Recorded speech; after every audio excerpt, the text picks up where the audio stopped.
Muy buenas tardes muchachos, ¿cómo están?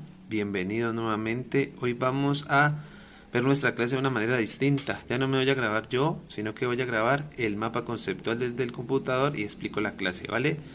Recuerden que séptimo, lo mejor, los extraño mucho. En el día de hoy, como venimos viendo, acuérdense que en las clases pasadas hemos hablado que estamos trabajando la Edad Media en el planeta, ¿no? En el planeta Tierra, podríamos decirlo. Y decíamos cómo la Edad Media comprende los siglos V y XV, ¿cierto? Vimos la Edad Media, vimos el Islam, comprendimos cómo el Islam luego se convirtió en un imperio, ¿cierto? El imperio turco otomano. También observamos en la clase pasada África, ¿cierto? El continente africano entre los siglos V y XV. El día de hoy le toca a Asia, o sea, vamos a ver el continente asiático entre los siglos V y XV, ¿cierto? O sea, vamos a ver cómo se desarrollaron o qué culturas se desarrollaron y qué fue lo más destacable de Asia entre los siglos V y XV, repito, ¿no? Para esto vamos a dividir Asia, digámoslo así, en 5 culturas, 5 imperios, 5 civilizaciones, ¿cierto? Que estuvieron en el continente asiático y que, digámoslo así, fueron las más importantes de su época. Primero que todo encontramos a el Imperio Persa, ¿cierto? ¿Por qué se caracterizó el Imperio Persa, muchachos? Porque era una sociedad, una civilización, un grupo, un imperio que tenía muy buena organización social, política y militar. ¿Qué quiere decir eso, muchachos? Pues que ellos, la sociedad tenía unas leyes, unas reglas, tenía quien los mandara, además que el ejército del Imperio Persa era muy poderoso, muy famoso, ¿cierto? En este caso el que mandaba políticamente, ¿cierto? Se le llamaba el Shah, digámoslo así. El Shah es como decir el líder, el rey, como le decíamos el faraón en Egipto, ¿cierto? En sexto. Y lo apoyaba obviamente la nobleza militar, la nobleza que era la gente de plata y los que se dedican a la agricultura, ¿cierto? Su religión para el imperio persa era el mazdeísmo, ¿no? Adoraban a Ahura Mazda. La marca de los carros Mazda es en honor al mazdeísmo, ¿cierto? Y era tan organizada la sociedad que, digámoslo así, que se dedicaban al comercio entre Oriente y Occidente ellos vivían sobre todo de cobrar impuestos por los que pasaban por sus vías. Luego encontramos, ¿cierto?, el pueblo chino o el imperio chino, la civilización china. ¿Por qué se destaca o qué es lo más importante, las características más importantes, muchachos? Podemos observar que la sociedad china digámoslo así, se organizaba, ¿cierto?, en dinastías. ¿Qué son dinastías? Como grupos de familia que forman un grupo, digámoslo así, más grande, una civilización más grande, ¿cierto? Y que se organizan de tal manera que se destacan por algunas características, ¿cierto? Digámoslo así, que la dinastía es como es la familia Cruz, la familia Peñafiel, por ejemplo. En este caso, China tuvo 4 grandes dinastías, ¿cierto? Durante los siglos V y XV.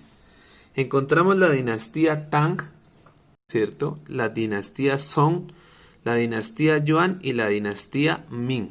¿Por qué se caracterizó cada una de estas? La dinastía Tang se caracterizó porque no permitió que se acumularan las tierras, sino que permitió un reparto igualitario de las tierras. O sea, cada ciudadano, ¿cierto?, que hacía parte y que era controlado por la dinastía Tang, o sea, por la familia Tang, tuvo tierras para trabajar, porque recuerden que la agricultura era lo más importante. Entonces, tener tierras en esa época es ser rico, se repartía la tierra de forma igualitaria.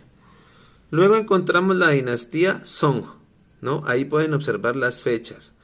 La dinastía Song es muy importante porque fue una dinastía que en China se dedicó mucho a la construcción, creaba grandes construcciones, ¿cierto? Y se dedicaron al comercio.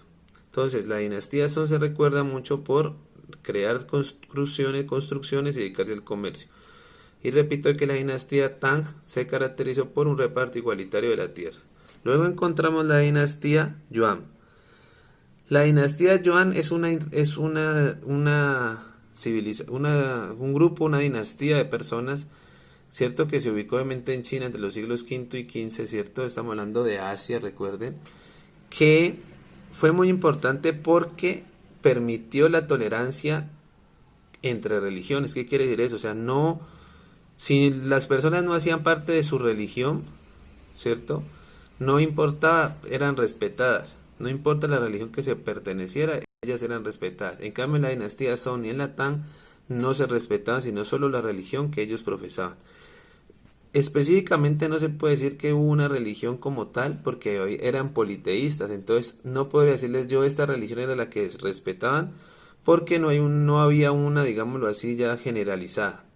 Por último encontramos a la dinastía Ming, ¿cierto? Que es muy importante porque utilizaron los barcos de vela, las barcas de vela para poder utilizar los océanos, los mares como mecanismo para poder transportar las mercancías. También es importante resaltar que durante esta época se dice y se afirma que China creó la moneda y el papel billete como lo conocemos hoy en día. O sea, se empezó a utilizar muy parecido como lo utilizamos hoy en día. Luego encontramos el Imperio Mongol. Aquí es diferente porque el Imperio Mongol, ¿cierto? Digámoslo así, es cuando se unen varias tribus nómadas, ¿cierto? Al mando de Genghis Khan. Genghis Khan. ¿Cómo así, profesor? Les explico. El Imperio Mongol se formó cuando se unieron varias tribus nómadas. ¿Qué es una tribu nómada? Pues una tribu que está constante buscando, o sea, no se queda estática, sino que siempre están en movimiento, ¿no? En determinado momento en Mongolia, ¿no es cierto?, se unieron unas tribus nómadas, decidieron escoger un líder, en este caso Genghis Khan, ¿cierto? Y ese líder fue el que formó, digámoslo así, el Imperio Mongol. ¿Por qué se caracteriza el Imperio Mongol? ¿Cierto? Se dedicaron al comercio, obviamente en ese tiempo el comercio era muy importante, y brindaban seguridad a las rutas comerciales, o sea, le brindaba seguridad a aquella persona que quería pasar por las rutas de Asia hacia África, o de Asia hacia Europa, hacia otras partes del mundo, ¿cierto? Desarrollaron el Imperio Mongol, se le puede decir que se desarrollaron ampliamente la xilografía y la pólvora, ¿cierto? Se les caracteriza también por haber creado muy buenas ciudades, o sea, crear grandes construcciones, espacios urbanos, o sea, ciudades, y esas ciudades con buenas carreteras, ¿cierto? Y también permitieron, al igual que la dinastía Yuan, permitieron también la libre profesión de la fe, o sea, el que quería creer en lo que quisiera creer podía hacerlo. Igual que la dinastía Yuan, el que quería creer, no importa la religión, era respetado. Luego encontramos el sultanato indio, ¿cierto? ¿Por qué se caracteriza el sultanato indio, muchachos? El sultanato indio básicamente es formado por los musulmanes, es decir, por la religión del Islam, que se convirtió en el imperio turco otomano, como lo vimos cuando vimos el tema del Islam, ¿cierto? Es importante destacar que el sultanato indio logró mantener unificado India hasta 1388. O sea, no permitió que se disociaran y que se crearan, digámoslo así, dentro de la India otros países, otros estados, sino que lo mantuvo unido a través de la religión del Islam, o sea, de la creencia, ¿cierto?, de Alá. También se caracterizaron, muchachos, ¿cierto?, por extender su territorio, es decir, conquistaron nuevas tierras y pudieron, digámoslo así, agrandar el territorio de la India muchísimo más de lo que lo tenían antes de la época que ellos estuvieran en control. Para finalizar, muchachos, encontramos, ¿cierto?, el imperio japonés. ¿Por qué se caracteriza el imperio japonés, muchachos? Primero que todo, se caracteriza por crear un sistema administrativo centralizado. ¿Qué quiere decir eso? Que todo Japón se organizó en función de un solo rey, un solo líder que mandaba todo Japón. No habían subjefes o cada espacio no tenía, digámoslo así, un rey aparte, sino que un solo rey en una parte central mantenía, digámoslo así, todo Japón, ¿cierto? ¿Qué más se caracterizó el imperio japonés, muchachos? Se caracterizó porque surgen los samuráis. Acuérdense que los samuráis son famosos peleadores con espadas, ¿cierto?, que se tapan la cara y que tienen habilidades de artes marciales increíbles. ¿Qué pasa, muchachos? Luego de que, digámoslo así, se conformó el imperio japonés, ¿cierto? El imperio, o sea, el rey que mandaba, ¿cierto?, más o menos a finales del siglo XIX, empezó a luchar contra los samurái, o sea, contra la aristocracia militar samurái. ¿Qué quiere decir aristocracia militar? O sea, con la gente importante que tenían recursos, que hacían parte de los samuráis, y les quitaron el poder al rey japonés, ¿cierto? Hasta aquí, muchachos, espero que hayan entendido el tema. Estamos tratando de ver, observar, de trabajar, ¿cierto? Las principales civilizaciones, los principales imperios o grupos de personas que existieron, ¿no?, en Asia durante los siglos V y XV, es decir, durante la Edad Media, y que fueron, digámoslo así, los más importantes. Actividad. ¿Qué van a hacer ustedes en la actividad, muchachos? Primero que todo, van a tratar de crear una historieta cogiendo cada uno de los grupos que vimos, el persa, el chino, el mongol, el sultanato indio, el japonés.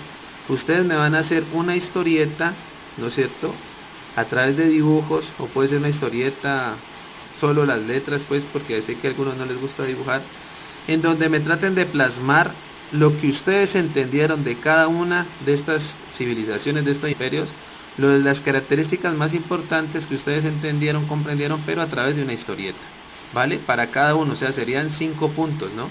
Primero persa, segundo chino, luego mongol, luego sultanato indio y luego japonés. Muchas gracias, muchachos, nos vemos pronto, hasta luego.